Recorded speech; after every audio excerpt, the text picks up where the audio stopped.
हाँ जी, very good morning to all of you. हाँ जी बच्चे, अज असी माइक्रो इकनॉमिक्स का टॉपिक डिस्कस कर रहे हैं, production function and returns to a factor. ठीक है। हाँ जी क्लास, सब तो पहले कि असी इंट्रोडक्शन दसते हैं, ठीक है, बेसिक कंसैप्ट की बात करते हैं। अगर देखो, अगर असी कोई भी किसी भी चीज़ का या किसी भी गुड्स का असी प्रोडक्शन करना चाहते हैं तो गुड्स का प्रोडक्शन करने लिए की है, सानू इनपुट्स की लड़ पैंती है। Without input not possible to create output. ठीक है, बिना इनपुट्स तो असी आउटपुट्स नू कदे भी क्रिएट नहीं कर सकते, मतलब कि सानू इनपुट्स तो बिना कदे भी रिजल्ट नहीं मिल सकता। ठीक है, so in this way first slide देखो, लिखा हुआ है what do you mean by production. Production की हुंदा है? Production is one of the vital process of an economy. Production can be defined as the certain of different goods and service. Production क्या होता है? एक मेन प्रोसेस होता है किसी भी इकोनॉमी का, ठीक है, जो कि हमें क्या डिफाइन करता है? Certain of different goods and service. मतलब कि प्रोडक्शन का मतलब की है कि ਅਸੀਂ डिफरेंट टाइप्स ਦੀਆਂ गुड्स एंड सर्विस ਨੂੰ ਬਣਾਵਾਂਗੇ ਐਂਡ ਬਣਾਉਣ ਤੋਂ ਬਾਅਦ ਮਾਰਕੀਟ ਦੇ ਵਿੱਚ ਸ਼ੇਅਰ ਕਰਾਂਗੇ ਤਾਂ ਕਿ ਕੰਜ਼ਿਊਮਰ ਉਸ ਨੂੰ ਬਾਈ ਐਂਡ ਸੈਲ ਕਰ ਸਕਣ। ठीक है, प्रोडक्शन मीन्स ट्रांसफॉर्मिंग इनपुट्स।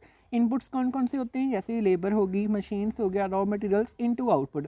मतलब कि प्रोडक्शन क्या है कि हमने इनपुट्स को यूज़ कर कर हमने आउटपुट बनानी है। इनपुट्स जैसे लेबर, मशीन, मशीनरी, इन सभी को यूज़ कर कर हमने आउटपुट बनानी है। ठीक है, इसके बाद के production is the result of corporation of 4 factor of production. Production basically किसका रिजल्ट होता है? कॉपरेट बन के, कॉपरेट करके मतलब मिलकर 4 फैक्टर्स का। कौन से? Land, labour, capital and organisation. ठीक है, ऑर्गेनाइजेशन को हम एंटरप्रेन्योरशिप भी कह देते हैं। ठीक है, क्लियर। इसके बाद है what do you mean by production decisions. Production decisions क्या होते हैं? ठीक है, production decision refers to the decision of producer to combine input और factor of production to produce output as to maximise profit. Production decisions क्या होते हैं कि हम वो सभी डिसीजंस लेंगे जो इनपुट्स को कन्वर्ट करके आउटपुट बनाने में हमारी हेल्प करते हैं। मतलब कि इनपुट को यूज़ कर कर हम आउटपुट बनाएंगे तो हम उसे आगे सेल करेंगे, सेल करने के बाद हमें क्या होगा?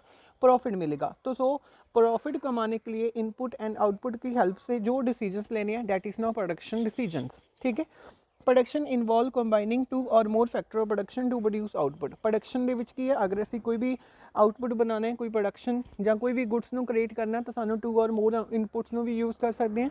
मतलब जितने हो सकते हैं ਅਸੀਂ उन्ने इनपुट्स ਨੂੰ यूज़ करके आउटपुट ਨੂੰ क्रिएट कर सकते हैं। ठीक है, हाँ जी क्लास, नेक्स्ट स्लाइड है what is theory of production. Theory of production क्या होता है? The main aim of all economic activities is to satisfy human wants.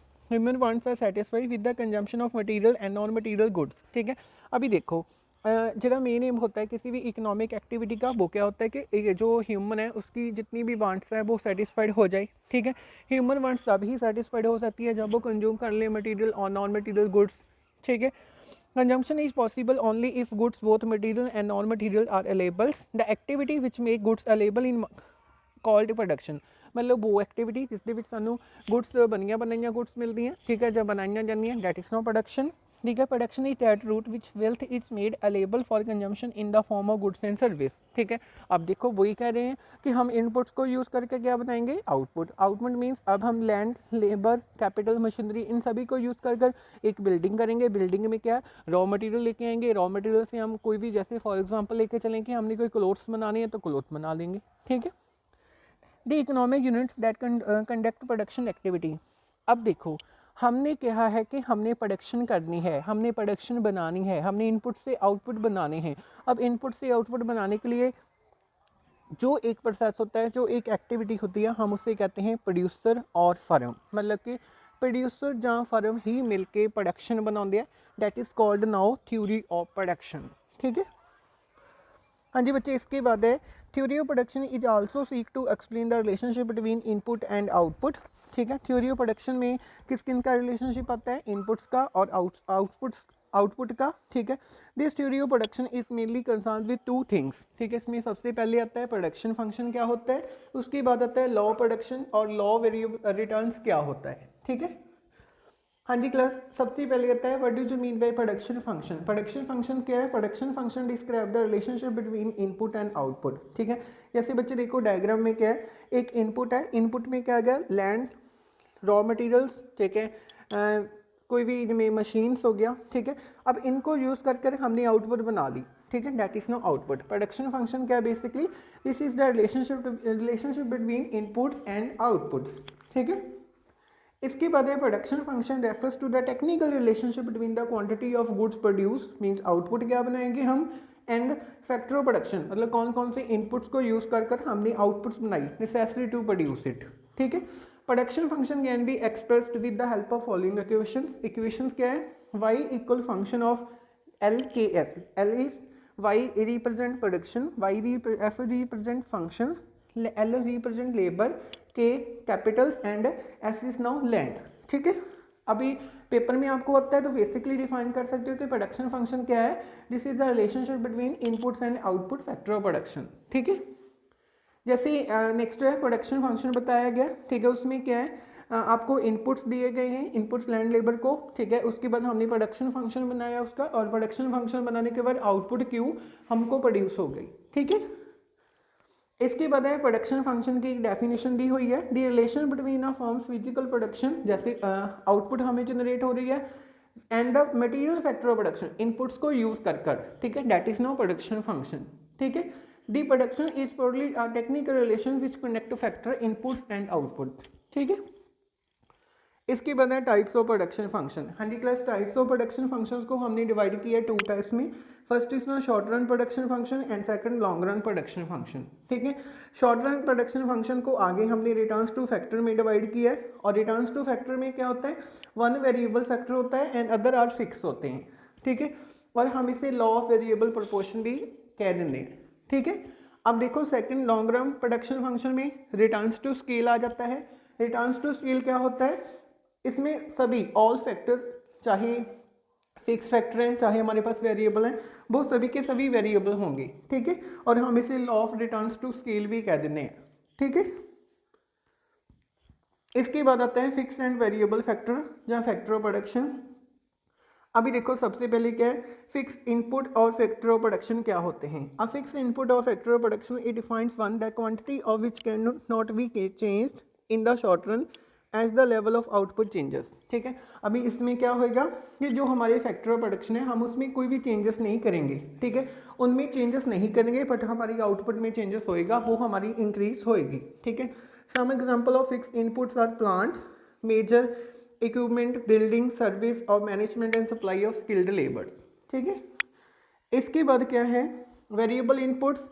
Variable inputs और factor of production is defined as one of the quantity of which may be changed in the short run as the level of output changes. इसमें भी वही हो गया कि अब हम क्या है वेरिएबल अपने फैक्टर्स को चेंज करेंगे। ठीक है, चेंज करने के बाद हम अपनी इनपुट्स को क्या करेंगे, आउटपुट्स को इंक्रीज करेंगे। ठीक है, जैसे इनपुट्स आर रॉ मटेरियल हो गया, लेबर हो गया, रॉ मटेरियल को हम इंक्रीज करके प्रोडक्शन और कर सकते हैं, लेबर को इंक्रीज करके हम प्रोडक्शन और बढ़ा सकते हैं, that is no variable input. ठीक है, इसके बाद आता है टाइम पीरियड। टाइम पीरियड में सबसे पहले शॉर्ट रन, ठीक है, दूसरा long run. Short run is defined as the period of time in which one or more factor of production are or inputs are fix, other are available.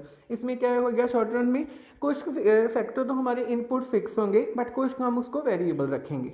ठीक है, the short period production function show how output change as the variable input are change with the given set of fix factor. वो कह रहे हैं कि हमने कुछ factor को तो फिक्स रखा हुआ है, हम फिक्स फैक्टर को फिक्स रखने के बाद भी कैसे हम अपनी आउटपुट को इंक्रीज कर देते हैं, that is no short run period. ठीक है, the relation between inputs and output in the short run is studied under the law of non proportional output या लॉ ऑफ वेरिएबल प्रोपोर्शन। अब देखो वो कहते हैं कि अगर हमने फिक्स फैक्टर और वेरिएबल फैक्टर की स्टडी करनी है तो हमें क्या पढ़ना पड़ेगा, लॉ ऑफ वेरिएबल प्रोपोर्शंस। ठीक है, इसके बाद है लॉन्ग रन, सॉरी क्लास, इसके बाद है next long run. Long run period is defined as that period of time in which all factor of production or inputs are variables. ठीक है, इसमें क्या है सभी वेरिएबल होंगे, हम इनपुट्स को भी इंक्रीज डिक्रीज कर सकते हैं, आउटपुट को भी इंक्रीज डिक्रीज कर सकते हैं। In the long run all factor varied in quantity and there is no fix factor, मतलब इसमें क्या है हम चेंजेस करेंगे, कोई भी फैक्टर हमारा फिक्स नहीं होगा। ठीक है, ओके। इसके बाद है वेरिएशन ऑफ आउटपुट, जहाँ हम कह सकते हैं production in short run. Nicholas अगर हमने प्रोडक्शन इन शॉर्ट रन में करना है तो इसके मेन 3 कंसेप्ट हैं प्रोडक्शन के। पहला टोटल प्रोडक्ट, दूसरा average product, third is no marginal product, TP, AP and MP. TP क्या होता है, total product of variable factor is the maximum output producing by combining the given inputs of that factor with the fixed labour. ठीक है, अब total में क्या है, हमारे पास जितने भी इनपुट फैक्टर हैं, जितने भी हमारे पास वेरिएबल फैक्टर हैं, उन सभी को यूज कर ठीक है हम क्या करेंगे, टोटल प्रोडक्शन करेंगे गुड्स की। ठीक है, उसके बाद average product, the average of a variable factor is simply the total product of the factor divided by the total units of variable factors. Average product क्या होगा कि हमने टोटल प्रोडक्शन कितनी कर ली, ठीक है, उसको हम डिवाइड कर देंगे total units of variable factor के साथ। ठीक है, जैसे A P equal T P upon L. ठीक है, तो पी पी कैसे निकालते हैं, पी इंटू क्यू। ठीक है, इसके बाद है marginal product. M P is variable factor is that change in the total product resulting from the use of one more or one less units of variable।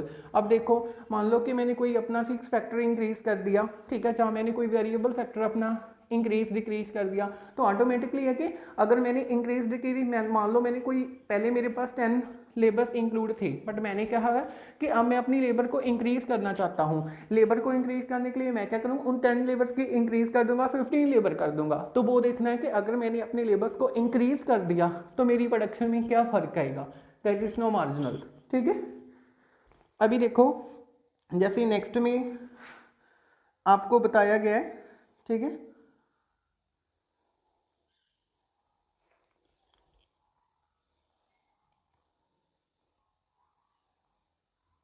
देखो class इसमें क्या है, वही हमने तीनों कंसेप्ट डिफाइन किए हैं। ठीक है, फर्स्ट पे आता है total product. Total product equal है क्यू क्वांटिटी से हो गया। ठीक है, एवरेज प्रोडक्ट क्या हो गया, टीपी अपॉन एल। ठीक है, टीपी को हम क्वांटिटी भी कह देते हैं, L is know my labours. ठीक है, MP equal change in TP upon change in labours. ठीक है, इसकी तरह हम इसको डिफाइन कर सकते हैं। This is the very important topic for your exam and this is the very important formula for your exam.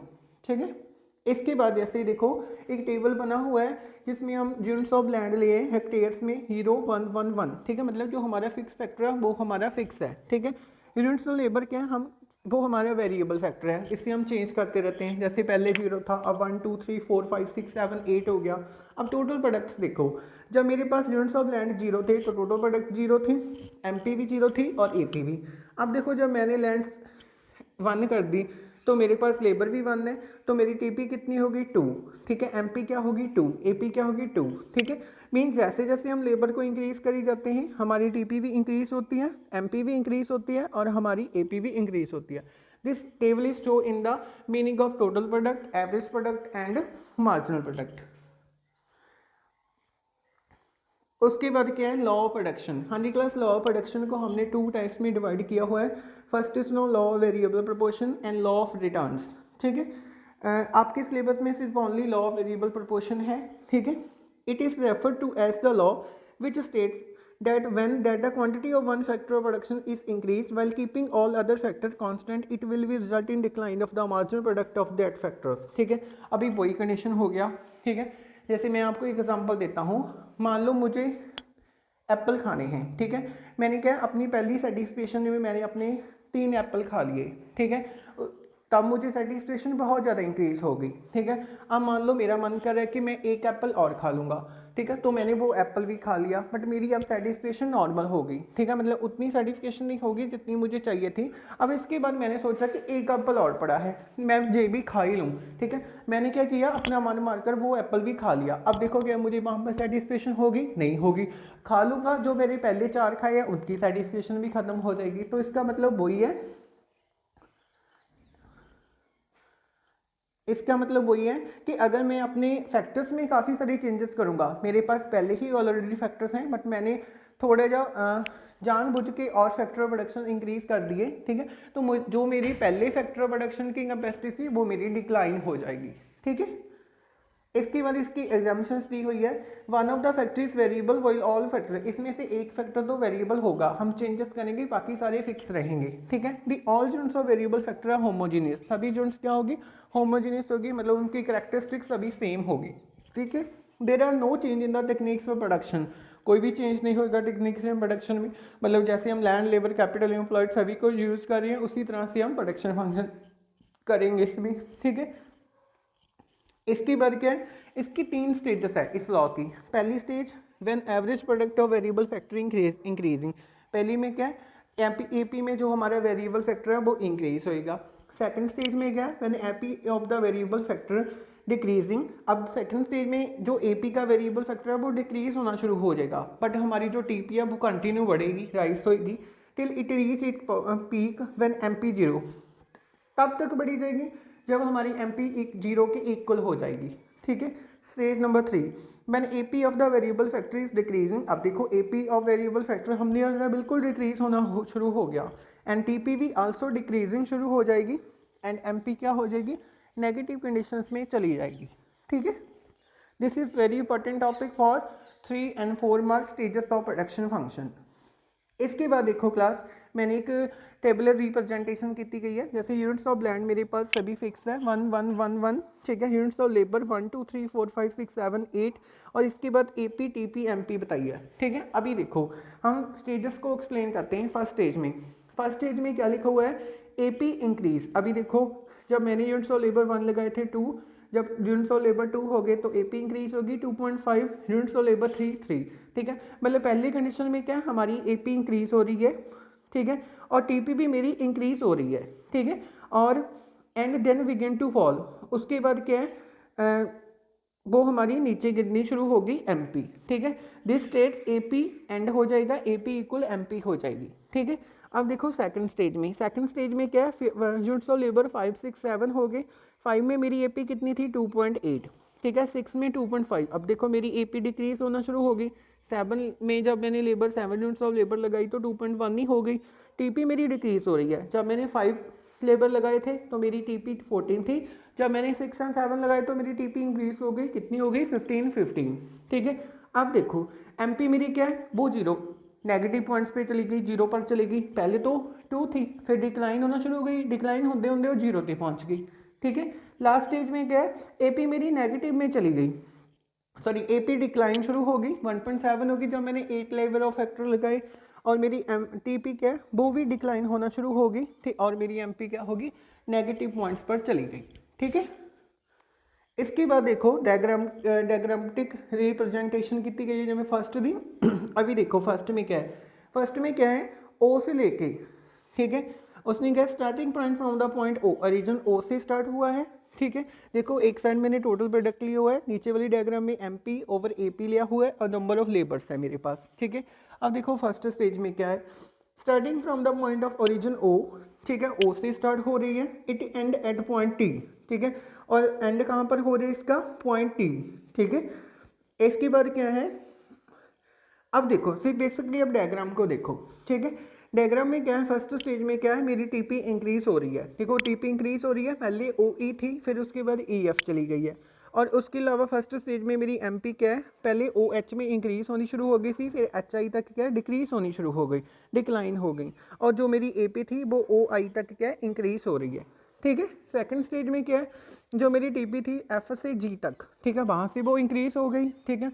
But जो मेरी ए पी थी वो डिक्लाइन होना शुरू हो गई आई से जे तक, और जो मेरी एम पी है वो क्या है 0 पर चली गई, मतलब उसकी जो वैल्यू है नेगेटिव पॉइंट 0 पॉइंट पर चला गया, आई से C, E is now 0 equal to 0 दे, ठीक है।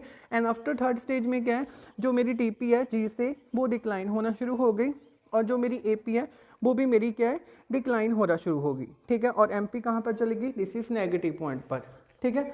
So class this is the topic for production function, ठीक है। And plus this is very important topic for your exam. I hope this video is understood to you, ठीक है। Thank you very much.